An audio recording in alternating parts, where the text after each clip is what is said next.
The year 2026 is already shaping up to be a turning point in the Indo-Pacific. The Philippines and the United States have just finalized a defense plan, unlike anything we've seen in decades. Over 500 joint security engagements, from land drills to massive naval maneuvers and even space and cyber defense cooperation. Beijing is watching closely, and its nervous silence speaks louder than words. Welcome back to GeoFrontline, where we bring you the sharpest insights into geopolitics, strategy, and global power shifts. Today, we're diving into the US-Philippines defense surge for 2026, why it matters, how it changes the balance of power, and why China cannot ignore what's coming.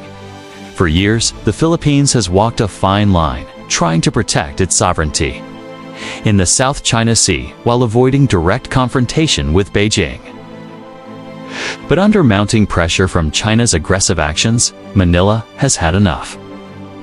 The recent harassment of Filipino ships by Chinese Coast Guard vessels, the use of water cannons at Ayungin Shoal, and the declaration of a so-called nature reserve at Scarborough Shoal have left the Philippines with little choice.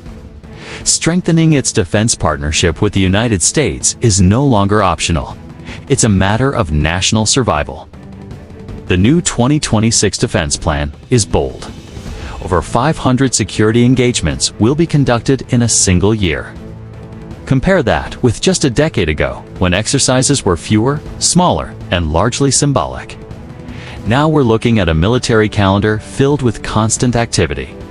Amphibious drills, combined air patrols, missile defense coordination, and Heightened, the crown jewel of US-Philippines training, set to become bigger than ever. But why does this matter? Because every exercise is more than training, it's signaling. Every US warship docking in Philippine ports sends a clear message.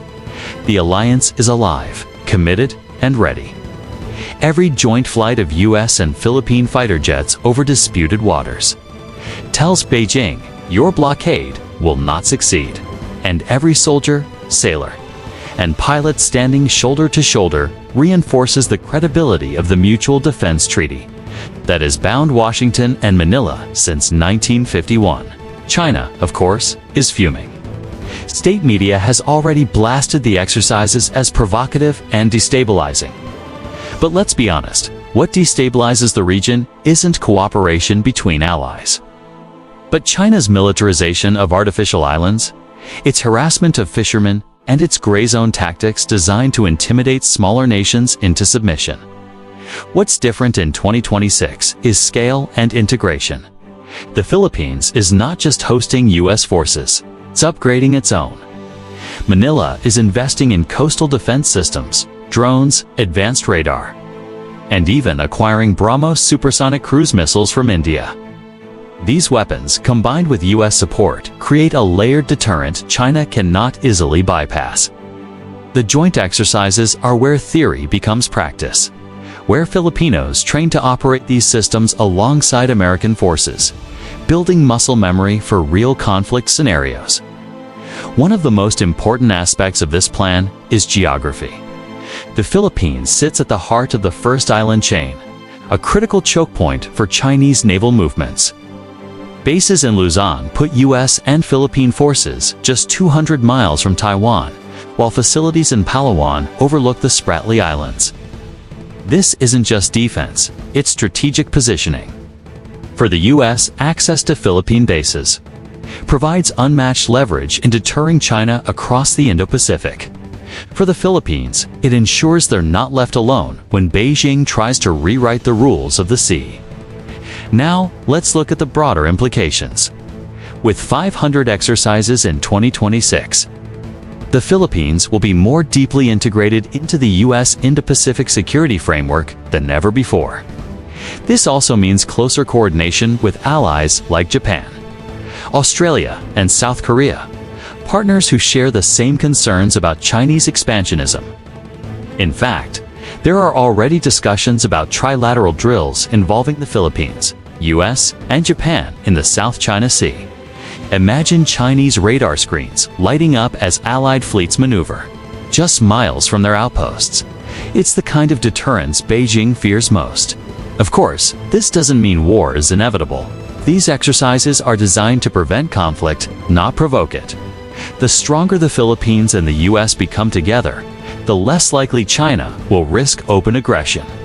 Deterrence works best when it's visible, credible, and overwhelming. And that's exactly what 500 security engagements in a single year achieve. But let's not ignore the risks. China could respond with more aggressive patrols, cyber attacks, or economic pressure. Already, Beijing has hinted at trade restrictions and threatened to reduce business ties with Manila. But history shows that when smaller nations stand firm with allies, they not only survive, they thrive. The Philippines is choosing sovereignty over submission, and in doing so, it's gaining respect worldwide. For Washington, this is also about credibility. After decades of being stretched thin, the US is doubling down in the Indo-Pacific, proving that its commitments are not just words, but actions.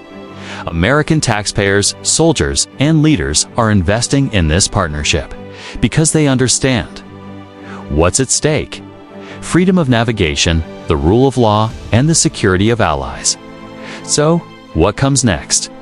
Expect more joint patrols through the South China Sea, more live-fire missile drills, and more high-profile exercises designed to keep China guessing.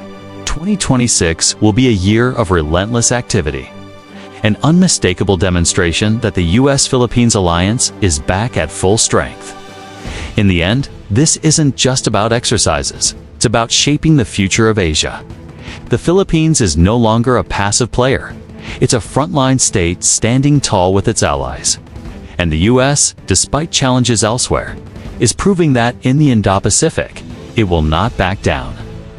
China may be on alert, but it's the Philippines and the United States who hold the initiative. The message is clear. Aggression will be met with unity, and intimidation will be answered with strength. This is Geo Frontline, and the Indo-Pacific story is just beginning.